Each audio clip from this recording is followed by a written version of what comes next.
Системалык блокту чаңдан тазалоо үчүн алгач аны ток булактарынан ажыратуу керек. Башкача айтканда, бардык кабелдерди сууруп, адегенде сыртынан, андан кийин ичинен тазалайбыз. Бул иштер үчүн чаң соргуч жана системалык блокту тазалоого ыңгайлуу атайын насадканы колдонобуз.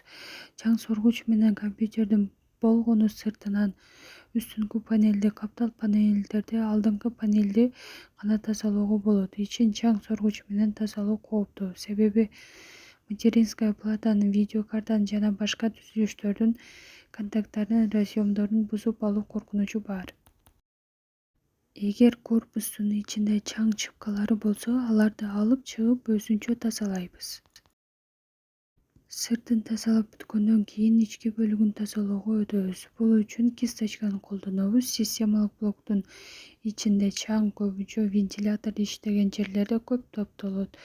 Ошондой эле процессордун муздатуу системасынын түзүлүшүнө жараша процессордун кулеринин айланасында да чаң көп чогулат.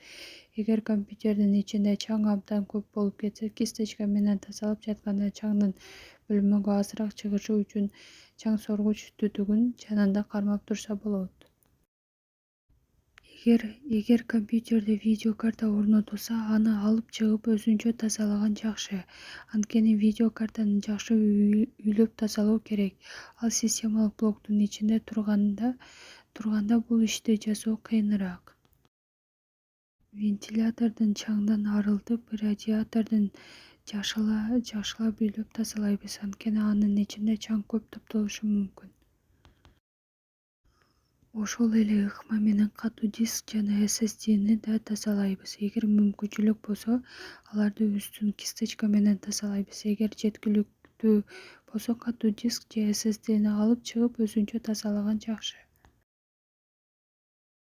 Процессордун кулерин чаңдан жакшы үйлөп тазалоо зарыл. Эгер мындай мүмкүнчүлүк болсо, ири өлчөмдөгү муздаткыч орнотулган болсо, анда жеткиликсиз жерлерди тазалоо үчүн колдонуучу сжатый воздух кысылган аба баллонун пайдаланса болот. Бул баллондун жардамы менен процессордун радиаторун, видеокартаны жана блок питанияны да тазалоого болот. Ошондой эле ноутбуктагы жетүүсү кыйын жерлерди да тазалоого мүмкүн.